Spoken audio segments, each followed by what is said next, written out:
Family Theater presents Marshall Thompson and Gig Young.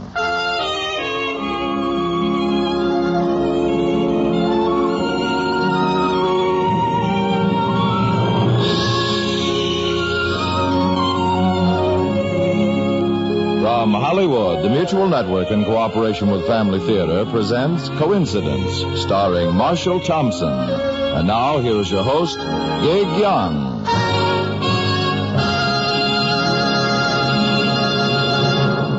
Thank you, Tony Lafrano.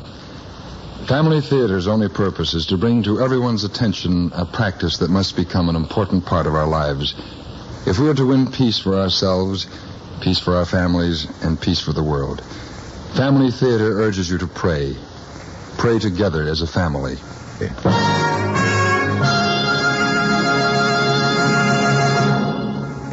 And now to our transcribed drama, Coincidence, starring Marshall Thompson as Tom.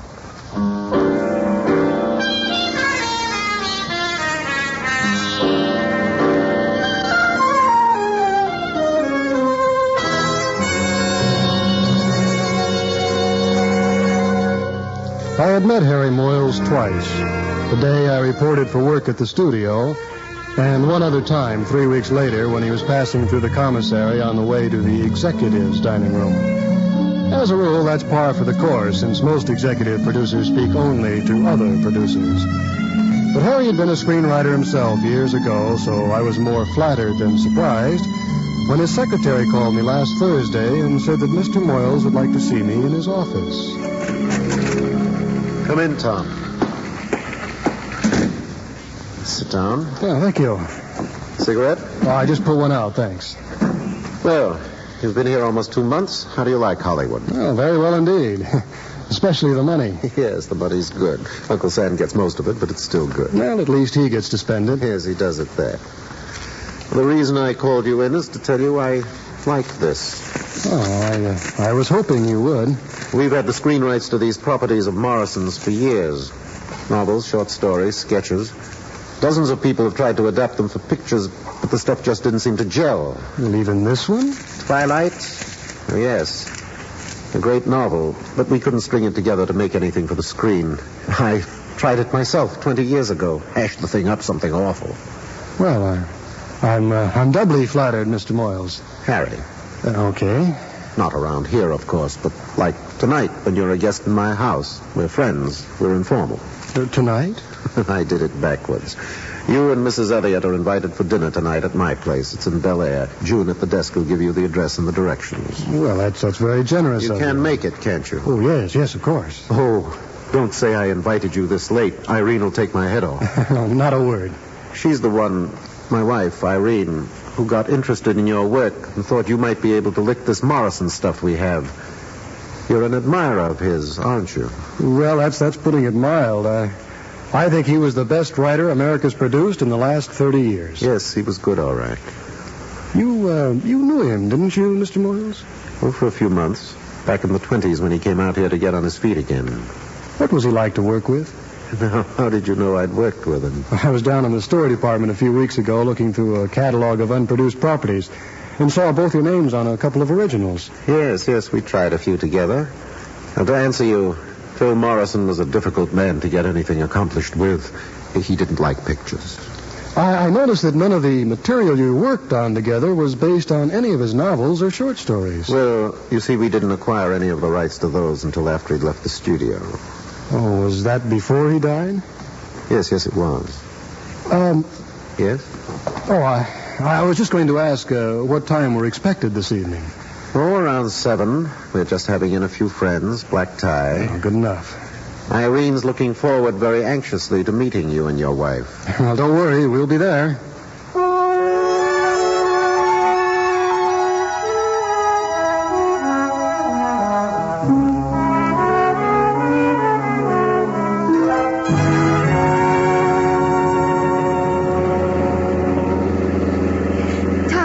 It's almost 10 of 7. We'll make it. Don't panic. I think we're lost. This is mountain country. This is Sepulveda Boulevard, and it's the shortest route from the valley to Bel Air. Now, calm down. What should I not talk to Mr. Moyles about?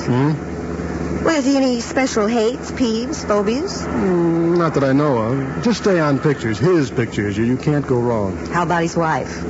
Irene Stewart? Big silent screen star. Retired about, 25 years ago. Just about the time I was born. Betty, whatever you do, please don't say that. I was just kidding. Okay. Well, what's the matter tonight? I should think you'd be all revved up about having dinner with the boss. Oh, I am revved up. You're in a big brown study. I am not. You am, too. But if you don't want to talk about it... I don't know. There's something funny about this job. Funny about that studio. Well, I thought you liked working there. Well, I do like it. But the way I got the job in the first place is still puzzling me. You're a fine writer. This town's crawling with fine writers. Not as good as you. Thank you, baby, but better than me. No. At least when it comes to pictures. I've been writing for magazines for the last 8 years. You sold 2 stories to Hollywood. Which they never produced. And you wrote a wow of a biographical series on Philip Morrison for the Post. Tom, what did you mean there's something funny about the studio? Harry Moyles. What about him? Well, I ran across something in their story files I can't figure out. Years ago, better than 30 years ago, Morrison came out here to work for the studio. He was on the skids, needed money. He and Moyles turned out a few screen stories together. Well, that's a coincidence. Yeah, well, I've got a bigger one for you. Morrison quit the studio right in the middle of a story that he and Moyles were working on. It's unfinished. I found a synopsis of it in the files. Stuff's all dated. Morrison quit in March, and less than 3 months later, the studio bought up the screen rights to every story, novel, sketch, everything he's ever written. Paid him about $100,000. Nice. Yeah, in those days, it was even nicer. Morrison stayed out here and started to work on a new novel. That couldn't have been very long before he was killed, was it? About 6 months. His car went over a cliff out near Malibu, and he was burned to death. Isn't that what happened? Exactly. Well, what's the coincidence? Well, one of the characters in the unfinished story that he and Moyles were working on at the studio, almost a year before, was a novelist who was burned to death when his car went over a cliff.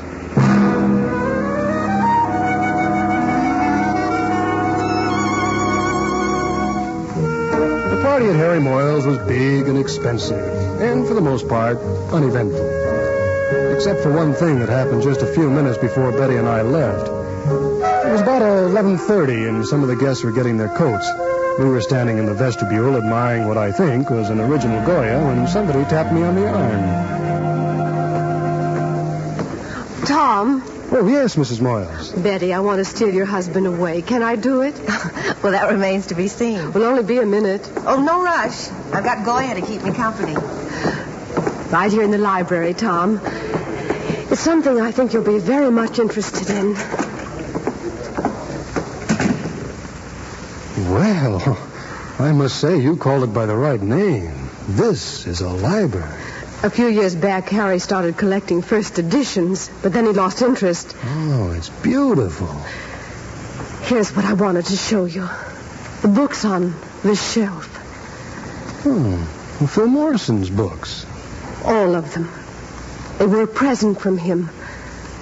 Every one is autographed. Well, you know, some of these have been out of print for years, Mrs. Moyles. If there's any that you'd like to borrow... Oh, thanks just the same, but I'm a bad returner once I get hold of a book. Oh, that wouldn't matter. You made such a close study of his work. If anyone should have a right to read these... Irene, our guests are leaving. Oh, excuse me, Tom. Oh, I was just going, Harry. Your wife's been showing me your collection. Yes, I should have kept it up. You probably got the only complete set of Morrison in the country. Yes, I guess we have. Well, thank you again for your hospitality, Mrs. Moyles. We were delighted to have you, Tom.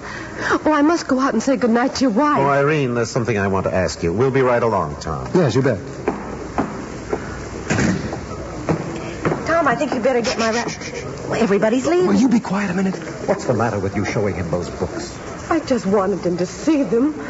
What harm can that do? Are you out of your mind? He's an expert on Morrison. Suppose he starts digging around. What if he does? You want this thing to blow up in your face? I don't care anymore. I'm tired of being punished. Oh, I do care. I'm not the one who's done the punishing. Oh, Harry, please. No. We do this my way or we don't do it at all. Now, fix up your face. We've got to say goodnight to the guests. Come on, honey, let's get out of here. Tom, what's it all about? I don't know yet, but I'll find out. Now, come on.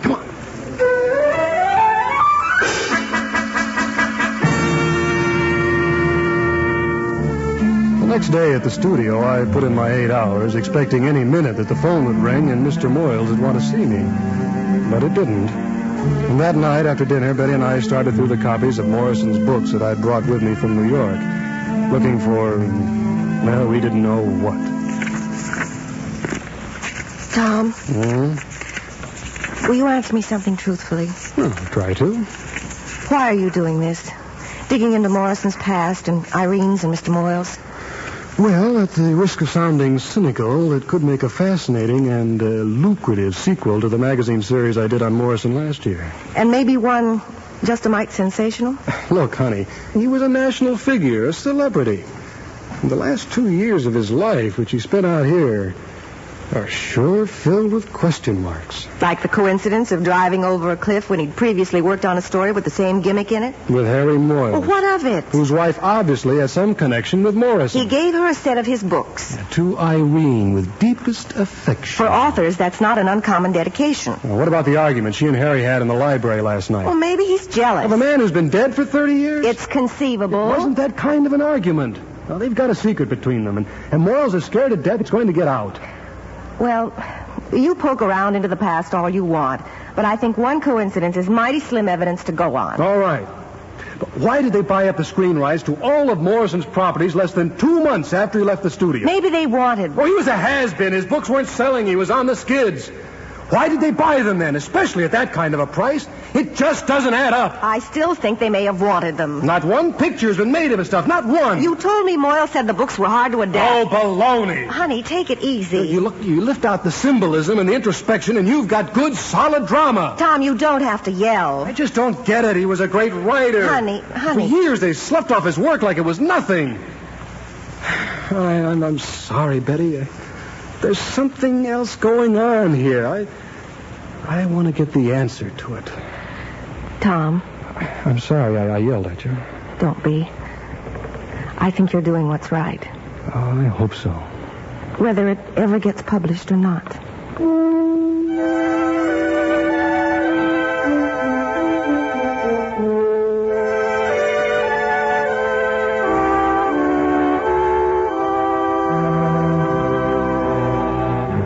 The following week, Harry Moyles left on a short business trip to the east, and his wife Irene accompanied him. I waited until the next afternoon and then drove out to Harry's place in Bel Air. The houseboy let me in and turned me over to Mr. Weldon, a fussy little man I had met briefly at the dinner party the previous week. Turned out he worked for Mrs. Moyles as a combination household manager and social secretary. Yes, indeed, Mr. Elliot. I remember you quite well. Well, thanks. Not many people do. Mrs. Moyles will be terribly sorry she's missed you. Well, it wasn't really a social call. But she offered to let me borrow one of her Morrison books if I wanted to. And oh, my. Was anything wrong? Well, I do wish that she'd left me a memo about that. Not that she'd mind. I'm sure she wouldn't. It's Mr. Moyles. It goes back to his first edition period. I beg your pardon? Well, about 5 years ago, he started collecting first editions, and he laid down an inflexible rule.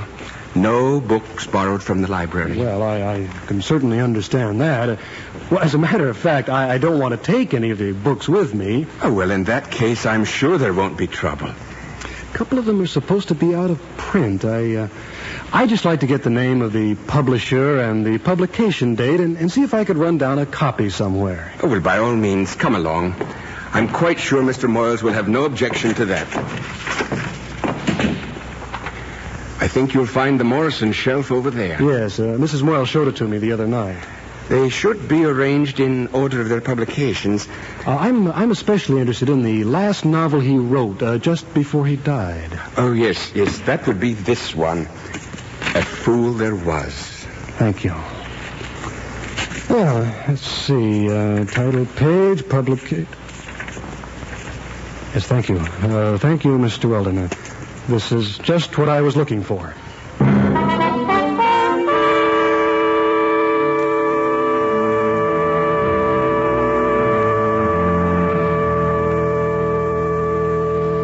I still still don't think this is enough to make a case on. His last novel, right there in cold type, dedicated to I Am With Love, Irene Moyles.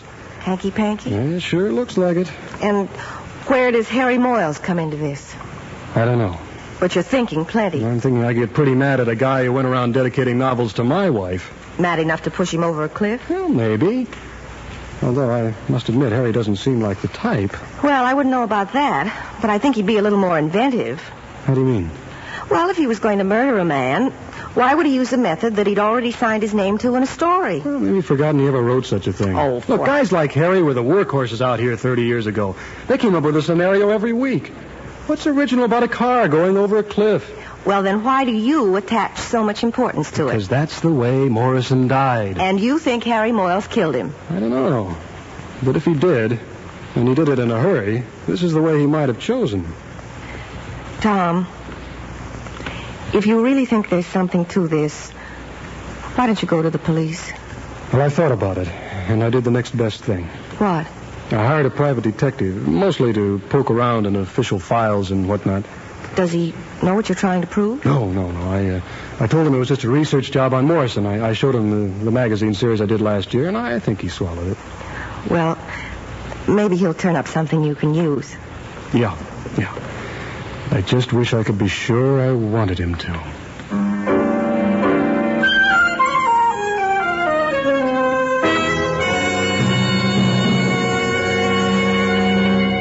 The following Monday was the big day. And like most big days, it started pretty small. I went to the studio and worked from 9 until noon. While I was having lunch, I heard that Harry Moyles was back in town. He'd flown in from New York late Sunday afternoon. But he hadn't come in to work yet. It was about 1:30 when I got the call from private investigator George Gilbert. He wanted to see me that afternoon in his office, a cramped two-room affair in downtown Hollywood. Well, Mr. Elliott, I've got a few things here for you. Some telegraphed from the east, some on long distance. I'll have written confirmation for most of it in a day or so. How about what you got at this end? Well, not too much.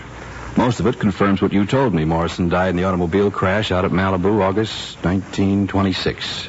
Wasn't his car, though. Oh, did you find out whose it was? Yes, it was a rented car. I guess they called them chartered cars then. A 1924 Apperson. I ran across one funny thing, though. Yes? Morrison didn't have a driver's permit, and from what I can make out, he never even owned a car, either out here or back east. Oh, would you conclude from that he didn't drive at all? Maybe didn't even know how to?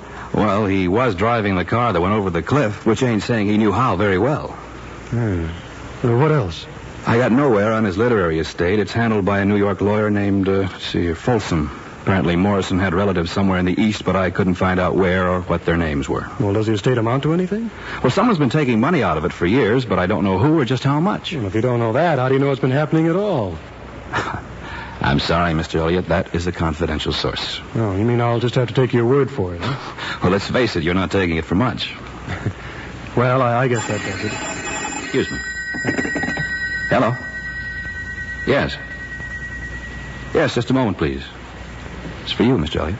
Oh, are you sure? Yes, it's a lady. It says she's your wife. Oh. Hello? Yes, Betty. What? Harry called and told you this? Okay, yeah, sure. And he wants you to come along, too, huh? All right. Look, you call a cab. I'll meet you out there. Do you know the address of their place? No, that's right, Bel Air. And I'll leave right now.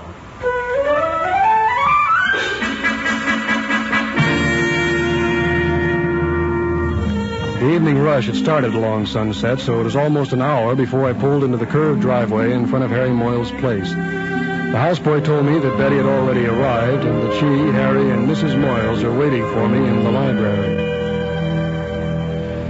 Good evening, Elliot. Harry, Mrs. Moyles. Tom. What took you so long, honey? Traffic was pretty heavy. Yes, it can get rough at this hour. No, can I offer you something? Oh, no, thanks. Well, then have a seat.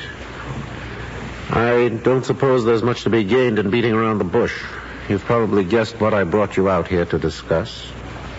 Something about Morrison? Quite a lot about Morrison. Well, if it concerns my looking through your books here while you're out of town... Tom, give me credit for having a little sense. I know what you're trying to find out, but I want to make sure you know exactly what you're doing before you decide to go ahead. Harry, you gave me your word. And I intend to keep it. But this has been coming for 30 years. You can't be sure. You're assuming too much. I warned you it would happen, but you wouldn't listen. Well, now it's happening, and I have to think of myself. Harry, this is not only embarrassing, but I frankly don't know what it's all about. You haven't had a private detective making inquiries into Morrison's background for the last week? All right. Now let's put our cards on the table. You think I'm somehow implicated in Morrison's death, don't you? Yes, I'm afraid I do. You see? That doesn't mean he knows anything. It means he's looking. Harry, I guess I've been brought out here to be threatened, but Threatened? Oh, no, Tom, you mustn't think that. Let me tell him what he must think. Well, I don't threaten people, my boy. But I make certain that a man who works for me has no secrets. In your case, I've made doubly certain. And what have you found? You've been doing some amateur detective work in my legal department, my story files, the library of my own home. All right. Tell me exactly what conclusions you've reached. They aren't very pretty. Forget that. Just tell me. I think you were jealous of Morrison's attentions to your wife, and you killed him. Tom! Let him finish. And then I ran him over the cliff in much the same manner as in that unfinished story that he and I were working on at the studio. Well, Morrison didn't have a driver's permit. There seems to be some doubt as to whether he could drive at all.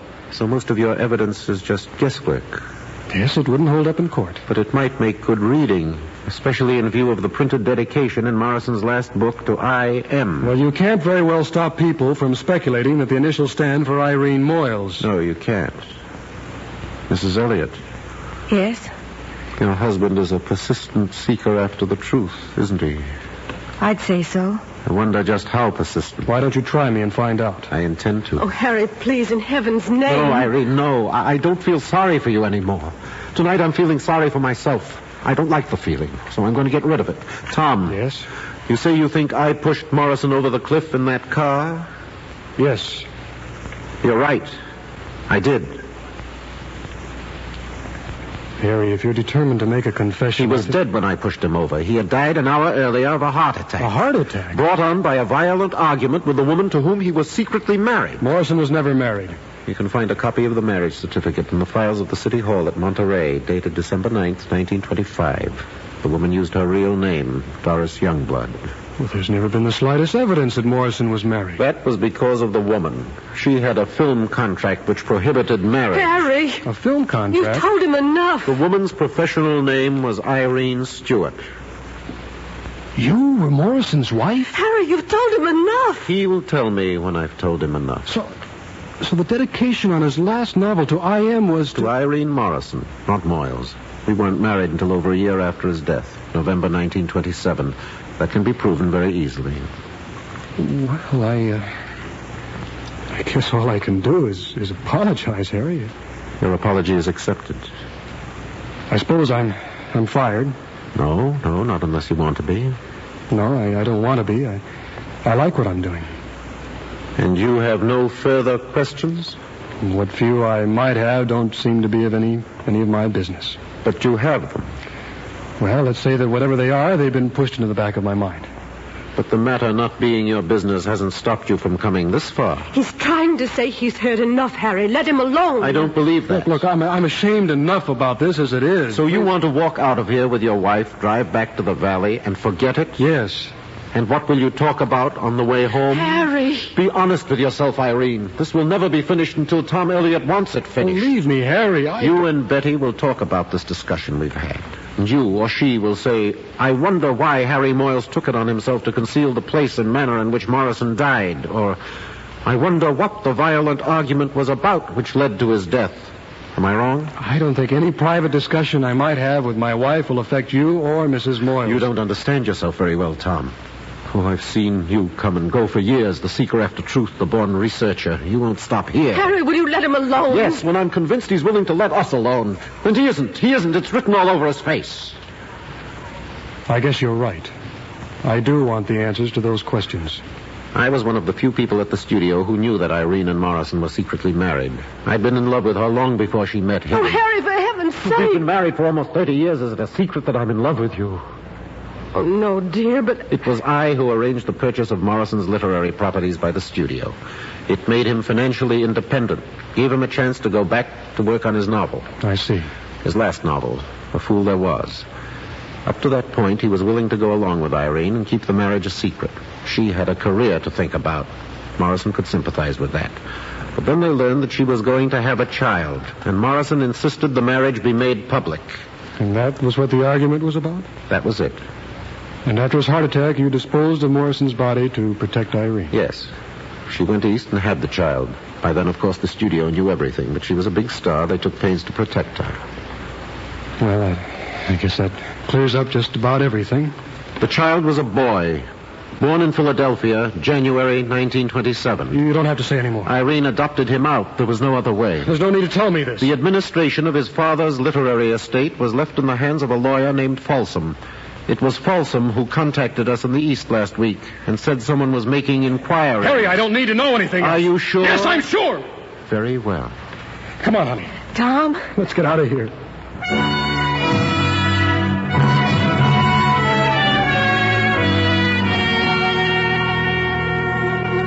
Betty and I left the library and the house of Harry Moyles and his wife, Irene. And we will not go back.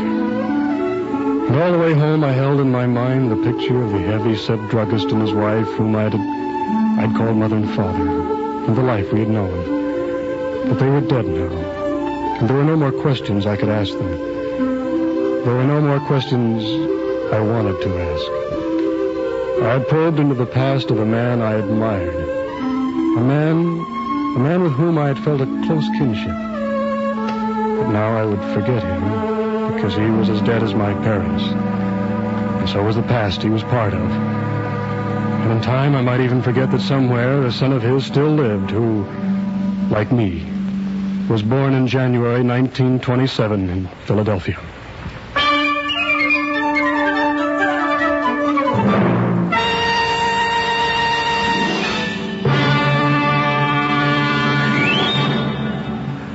This is Gig Young again. Wasn't it Benjamin Franklin who said, "A man cannot do a single good deed because every good deed we do is passed on from one person to another and continues to multiply itself among many people"? All of us can look back in our lives and remember someone who helped us in difficulties. And it meant a renewal of our faith and hope and a promise that when we'd have an opportunity, we would be generous and unselfish in helping others.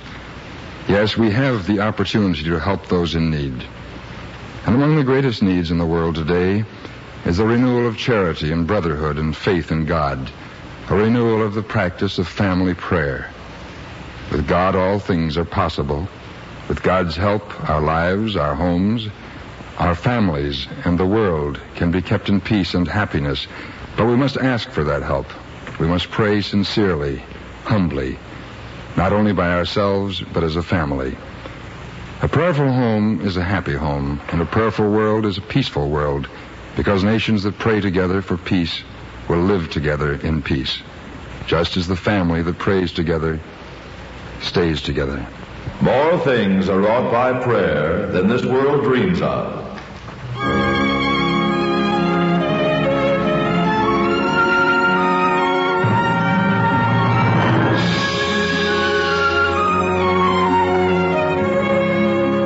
From Hollywood, Family Theater has brought you transcribed Coincidence, starring Marshall Thompson. Gig Young was your host. Others in our cast were Edgar Berrier, Charlotte Lawrence, Margaret Brayton, Michael Hayes, and Herbert Ellis. The script was written and directed for Family Theater by John T. Kelly, with music composed and conducted by Harry Zimmerman. This series of Family Theater broadcasts is made possible by the thousands of you who feel the need for this type of program, by the Mutual Network, which has responded to this need, and by the hundreds of stars of stage, screen, and radio who give so unselfishly of their time and talent to appear on our Family Theater stage. To them and to you, our humble thanks. This is Tony Lofrano expressing the wish of Family Theater that the blessing of God may be upon you and your home, and inviting you to be with us next week when Family Theater will present Flight to Bermuda, starring Dorothy Warrenshold as Jo. Join us, won't you?